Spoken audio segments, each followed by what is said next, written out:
Mariborski študenti so čistili svoje naselje. Vse manj študentov se redno ukvarja s športom.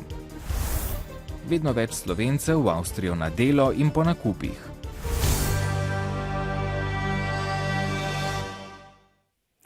Lepo pozdravljeni v nekoliko skrajšanem delovnem tednu. 2 minuti pred 11. uro je Slovenijo stresel močan potres z žariščem v bližini Pivke. Preliminarno ocenjena magnituda potresa je bila 4,4, intenziteta v širšem nadžariščnem območju pa ni presegla 5. stopnje po evropski potresni lestvici. Prebivalci občin Pivka, Ilirska Bistrica in Postojna so zapustili stavbe in odšli na ulice. V pivški osnovni šoli so prekinili pouk ter evakuirali otroke in zaposlene. Podobno je bilo v Ilirski Bistrici. Potresu, ki so ga čutili prebivalci celotne Slovenije, so sledili še 4 šibkejši popotresni sunki.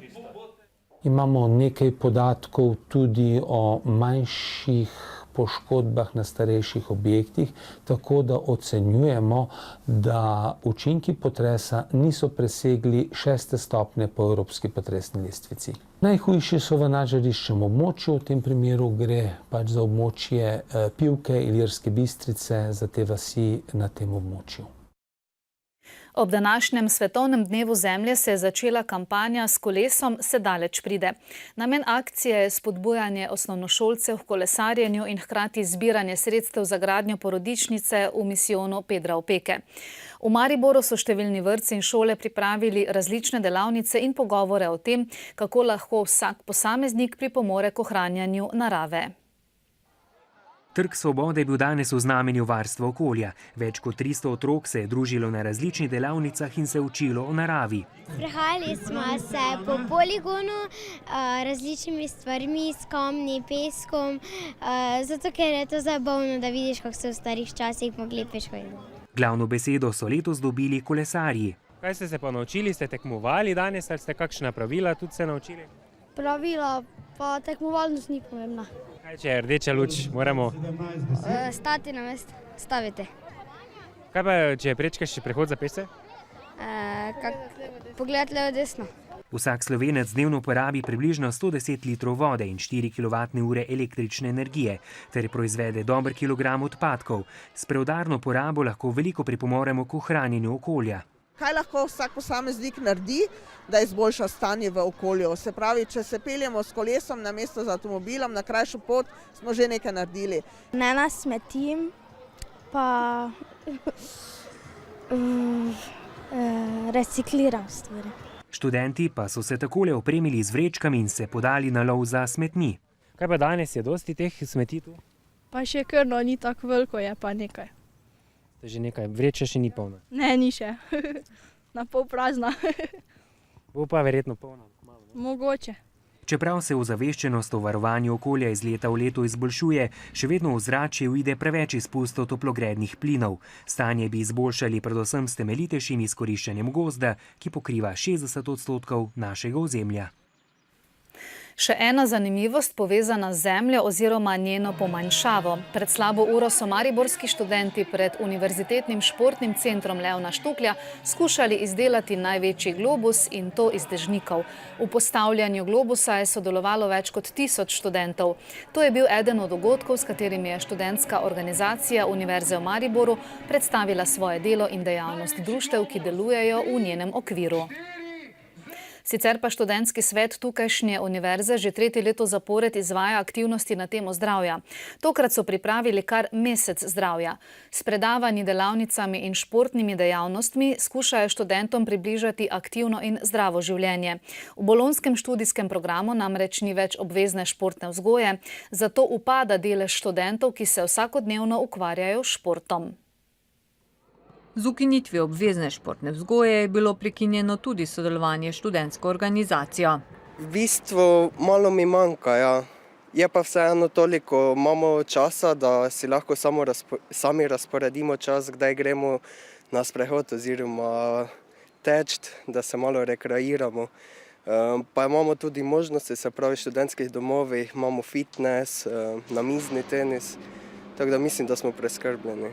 Ja, pogrešamo, zato ker smo pač navajeni, da je v osnovni šoli in v srednji šoli imamo kar veliko ur športna vzgoja, ko pa prijemo na faks, pa je nekako šok za nas oziroma je potem na posamezniku, koliko pač da na svoje telo oziroma na svoje zdravje, da se giba. Nastalo vrzel na področju športa skuša z različnimi projekti zapolniti v študentskem svetu. Predvsem si želimo, da zakonodajalec končno pove, kaj je univerzitetni študij. Ali je to zgolj izobraževalni proces, znotraj katerega potem ne potrebujemo vsebin, kot je šport, ali je to še zmeraj nek del vzgojnega procesa, znotraj katerega potem seveda sodi šport še zmeraj.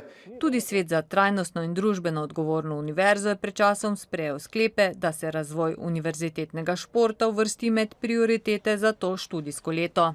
Ta generacija študentov se odpira in sodeluje z okoljem, sodeluje s študentsko organizacijo in tudi z združenjem na nacionalnem in mednarodnem nivoju. Jaz mislim, da se bodo ponovno vzpostavila tako tekmovanja kot tudi sodelovanje študentov v rekreativnem športu in pa seveda tudi vedno več aktivnosti si študenti želijo za preventivo. Zato si bodo prizadevali, da se športne vsebine vključijo v sistem kot izbirni predmet za vse študente in hkrati oblikujejo programi za spodbujanje zdravega načina življenja.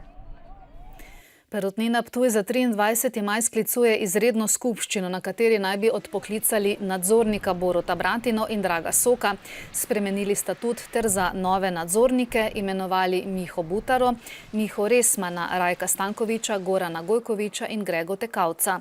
Skupščino so zahtevali kapitalska družba KAT, Probanka in društvo Mali delničari Slovenije. Predlagana sprememba sestave nadzornega sveta ptujske družbe po mnenju vodstva KAD-a sledi smernicam sodobne prakse korporativnega upravljanja, po katerih imajo predstavniki kapitala višji delež v nadzornem svetu.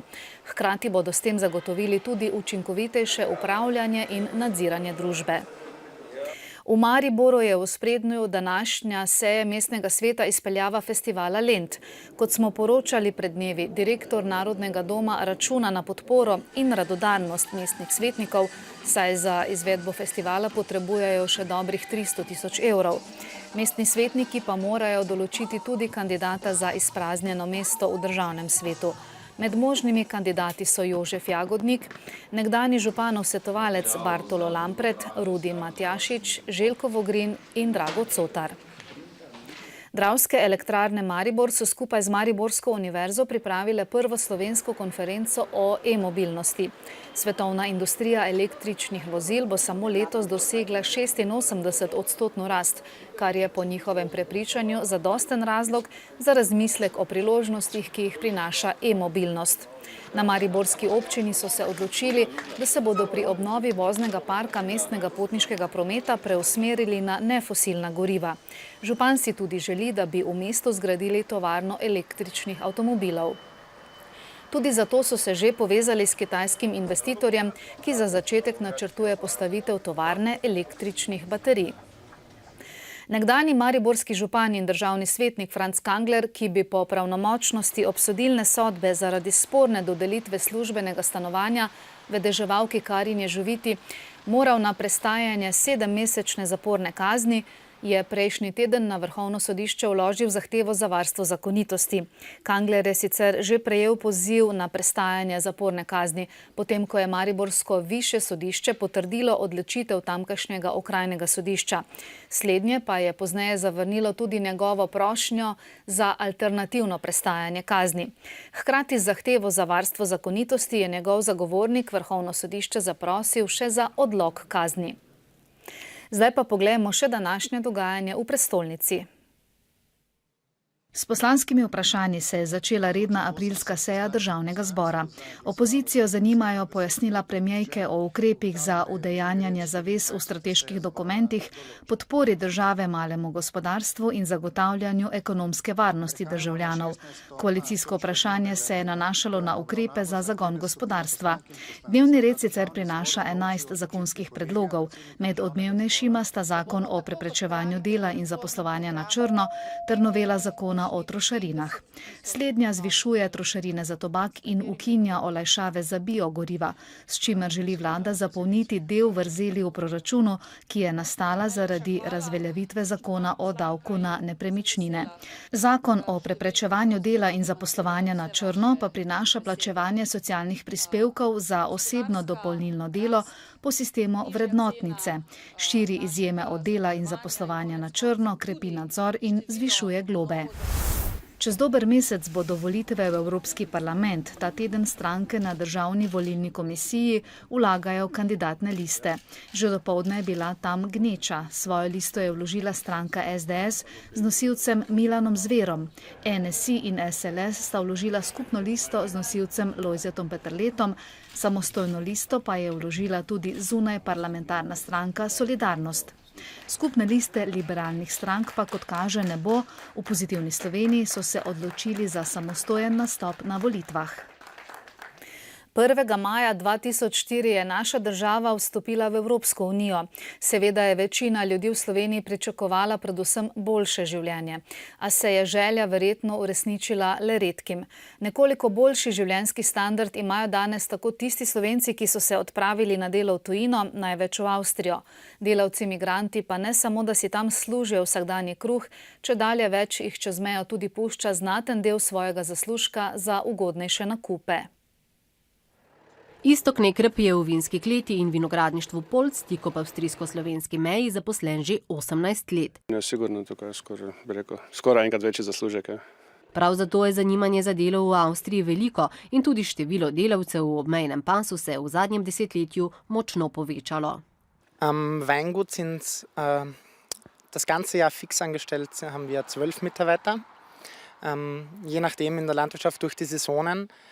Im Sommer bei den Laubarbeiten kommen wir auf insgesamt 25 Mitarbeiter und speziell zur Ernte, wo die meiste Arbeit ist, sind es für eine kurze Zeit 120 Mitarbeiter.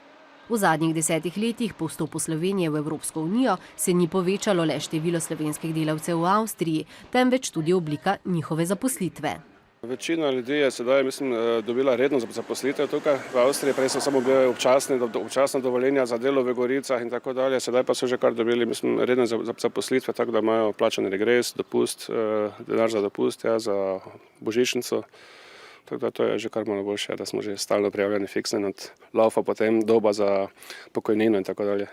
Čedalje več delavcev migrantov tudi nakupuje v Avstriji. Najpogosteje gorivo, ki je na manjših črpalkah lahko bistveno cenejše kot v Sloveniji. Zadnje čase tankam večinoma v Avstriji, zato ker je malo ceneje. Imam še tudi neko kartico gori od Mola, recimo imam še 2 centa ceneje po litru in se mi kar splača, ker je €1,25 nekje dizel prije potem. Cel Maribor tanka v Avstriji. Kak je to? Ker je ceneje. Koliko ceneje? Ne vem, približno na 3 evre na tank. Pogosto tankate v Avstriji? Skoraj vsak teden. Ich arbeite seit 1. März 2007 hier, also das 8. Jahr. Und ja, eben die letzten Jahre merkt man, dass es drüben eben teurer ist in Slowenien. Also mindestens 50% der Tankkunden sind Slowener. Po 10 letih članstva v Evropski uniji je zanimivo, da so si v Sloveniji in Avstriji cene izdelkov zelo podobne. Njihova kakovost pa je, po opažanju kupcev, precej različna, tako kot tudi plače in pokojnine. V projektu Nasmeh z gugalnice zavoda Vista o podpori murskosoboške občine in častnem pokroviteljstvu predsednika Republike Boruta Pahorja se poslej z gugalnic, ki so nepogrešljiv del otroštva, smejejo tudi gibalno ovirani otroci. Murskosoboško igrišče se namreč lahko pohvali s prvo gugalnico za gibalno ovirane otroke v Sloveniji. Sonce je danes dobesedno posijalo na osrednje otroško igrišče. Medtem, ko so gibalno ovirani otroci doslej predvsem opazovali gugalnice, se bodo poslej lahko na njej tudi zavihteli. Kako ti je bilo na gugalnici? Zelo všeč, pa zelo zabavno. Kot mami mi zelo veliko pomeni, ker se lahko Timotej tudi sam zapelje gor na gugalnico in se čist individualno guga. Ideja za prvo certificirano gugalnico za invalide v Sloveniji je nastala v zavodu Vista, kjer so 3500 evrov, kolikor je stala, zbrali s prodajo slikanice in donacijami. Pod častnim pokroviteljstvom predsednika Republike pa se je hkrati začel tudi projekt Nasmeh z gugalnice. Vsi moramo iti naprej, tudi otroci s posebnimi potrebami in njihov nasmeh je enako dragocen kot nasmeh vseh drugih otrok. Vsak ima pravico do srečnega otroštva. Naš cilj je, da skozi projekt Nasmeh gugalnice v letošnjem letu pridemo do 10 postavitev. Temelji so postavljeni. Zelo sem vesela te prve gugalnice, ki zagotovo pomeni, da se bo nasmeh invalidnih otrok z gugalnic širil po Sloveniji. Sodeč po veselju nastopajočih šolarjev osnovne šole 4, o tem ni dvoma.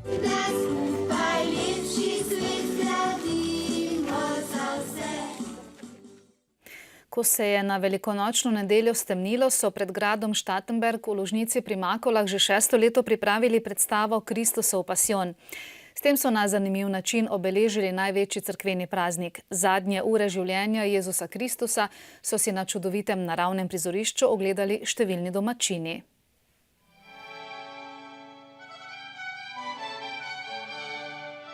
Jezusovo trpljenje od zadnje večerje s svojimi učenci do smrti na križu je v enourni predstavi upodobilo 65 igralcev in s tem ponudilo zelo pristno doživetje za občinstvo. Pravzaprav to je temelj krščanstva in to prikazujemo v dramski obliki. To se pravi, to ni cerkvena, ni tako, kot je nekje v cerkvi. Nastopajo vsi zgodovinski liki, se pravi Jezus, Pilat, Juda, vsi ti svetopisemski liki. To je scenarij je po Evangeliju po Mateju. Hočete torej, da mi spustim judovskega kralja? Zdi se mi, da smo to zgodbo zelo dobro pripravili in smo jo tako gledalcem približali.